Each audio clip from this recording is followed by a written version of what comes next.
crazy, go crazy, go crazy, no crazy, Rect Weekly here. We have 2 very easy chapters to cover this week. Also, good afternoon. So, it's going to be rather quick because there's not much to talk about. There's like 2 things I want to cover in each chapter, or 2 things in total I think I want to talk about today. And the first being in My Hero, 366 at this point. Where are we at? We're at some point. Let me see. It's so well prepped. 365. Okay, I'm a little ahead. 196 for Jujutsu Kaisen. That's why I always get these 2 mixed up. So, my only question for My Hero at this point is when are they going to get a Disney Plus deal? No, is what's going on with Shigaraki All For One, because we do have quite a few panels at this point to like go through, and I'll put them here on screen, that kind of show that there's like a mix between All For One and Shigaraki's dialogue. So you can see it's a little more scratchy for one of them, but this chapter ends with what seems like Shigaraki's inner dialogue, right? He's talking to himself and how no one cared for him, yada yada yada, and then his quirk awakens a little bit more. But that's the same type of scratchy font that we got for All For One when we knew that All For One was a control. So I went back and I noticed it's even either inconsistent or it's purposely done to be ambiguous, right? They're constantly battling with one another over control of Shigaraki's body, or maybe as All For One is weakening in his original body and he's starting to die there. He's becoming stronger and stronger of a presence inside Shigaraki, even weaker maybe because his original body's dying. I'm not too sure there. I don't like not knowing things, so I dislike, how it's really a transfer in between. I feel like even in the same chapter, not this chapter, but there's been, differences in that font within the same chapter, and I'm not really liking it. I'm not really liking anything that's going on here, honestly. I don't care for Edge Shot. Yeah, sure, we got his quirk, but it's just something that's not properly foreshadowed for me. I think it would work a lot better if we got again that backstory for him and Best Jeanist before, maybe even at the beginning of the arc, or again, I said this last week, but the best deal would have been to get that when Jeanist was first announced as quote unquote dead. Just get his backstory of Edge Shot and then get a little bit more from Edge Shot's perspective. Then this will probably be set up, because right now it just feels really whack. It seems like it's such a bait and switch sort of deal, where we thought we were gonna have Bakugo die, all but confirmed by the main villain himself, and then he gets revived, and now our number 5, Midako, is gonna get killed anyway. It's now she's throwing out these death flag things, which is oh, I don't mind dying, just not yet, I'll die in a few type of thing. It's just so whack that her whole character, and I just said this to my boy too, that her whole character is just introduced to fail and then make up for her failure by simply stalling the main villain. So where she failed was, she had the chance but was just slightly too slow. As one of the fastest heroes, she was slightly too slow to stop Shigaraki's body from progressing and killing him before he got to this point, which is really dumb to me, because of course he was never going to die. He was going to die before the final battle, right? So you introduce her to fail there and then make up for it by dying or sacrificing herself, which I don't like, because it's literally just her whole character. It's she does seem like a female version of Bakugo, or an older, more professional version of Bakugo, but that same type of grit. So it's cool there. Again, the parallel could have been drawn a lot better if it was done earlier on, to oh no, actually this is a proper bait and switch. She's gonna die instead of Bakugo. If you were setting that up beforehand, I think it would work a lot better.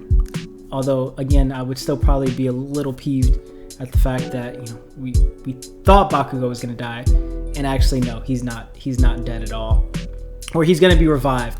And it's now, before, there's a couple of chapters ago where Shigaraki, or AFO, again, don't know who's speaking at this point, was just hey, he's dead. I can confirm he's dead. And now he's don't even try to revive him because he's already dead. So it's like you made the villain's words mean something before, and now they mean absolutely nothing. So it's like it's just a weird bait and switch tactic. I do not appreciate it all.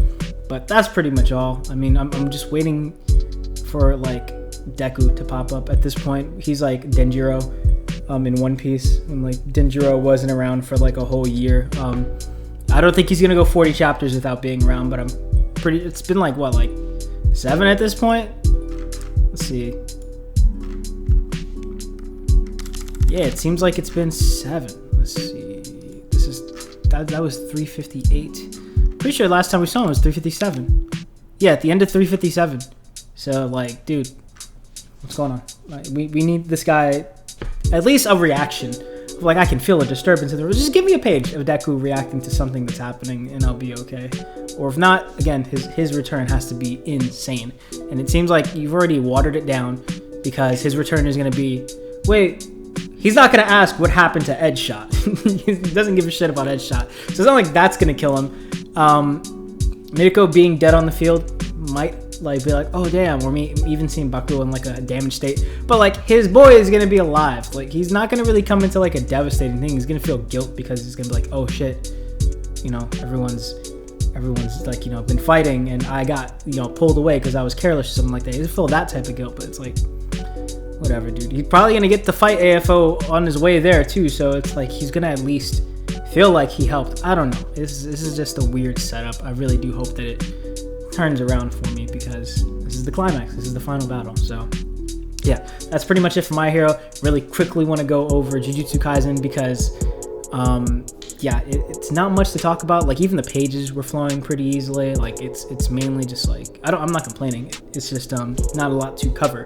So, you know, we finally get a mini training arc for Maki, which really reminded me of Dangai Ichigo, where he got to just sit in a bubble of suspended reality and time for like what was outside, like, you know, maybe a minute, and inside that realm was like probably months or years or whatever the hell the time frame was there.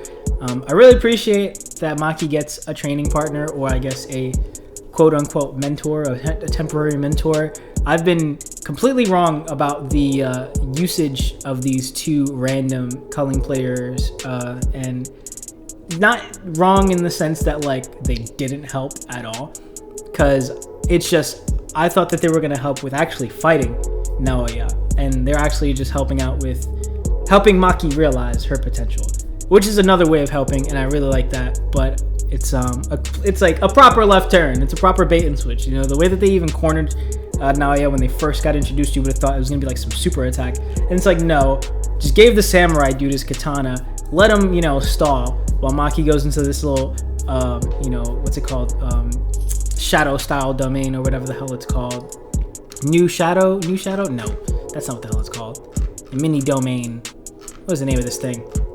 Simple domain. That's what it is. So bring her into this simple domain, give her a couple of rounds of sumo, and they like start to talk while fighting. It reminded me of like Naruto and Sasuke when they're like they can communicate through fists. But it's cool. It's cool. By the end of it, Maki realizes, hey, or I guess she doesn't realize. We as the reader realize, because the narrator's there to tell us, yo, she's never had a mentor, so this isn't by her choice. It's just she never really had the opportunity. And it made me think of Jujutsu Kaisen 0, when it's like, oh yeah, she's just training. She's helping people. She's being sort of mentor for Yuta there, but she's never really had her own. So she finally gets one, and it's really, really beneficial. She's a very efficient trainee, it seems, because it takes her like 2 minutes to come out of that simple domain and be like, I am now Ultra Instinct. I am the pinnacle of perfection, Ultra Ego, whatever the hell you want to call it. That is now Maki. She's able to relax herself, and you know, instead of being hyper tense, because it's a hyper tense situation, she's able to kind of relax her muscles and be like, all right, I can kind of do this now. So looking forward to it. I would have loved to introduce new characters that like might set up to mean something later on. Again, these two characters could mean something later on, but the sumo guy really feels like he's like a one and done deal, where he's kind of got like a gimmick that doesn't really need to be used again. Like, who is he really gonna help train? he can teach his simple domain to Miwa, and that'll be his second use. But this katana guy, he come in handy later on if someone just gives him a damn sword. He can be sort of useful. But yeah, I think the biggest benefiter, the biggest, what's it called? What's the word that I'm looking for? The person with the most to gain from Maki's training arc right here is my boy Kamo, because he was like on his last leg. So I'm happy for him. I'm happy he gets to survive this fight. What seems like he might be able to survive this fight, because Akutami could always throw 6 more twists at us and put this thing really on the ropes again, like he did with the previous section. So yeah, I mean, again, really quick chapter, not much to talk about. Happy for Maki, but again, it's free flowing. It's like, yeah, it's like 5-6 pages in this thing.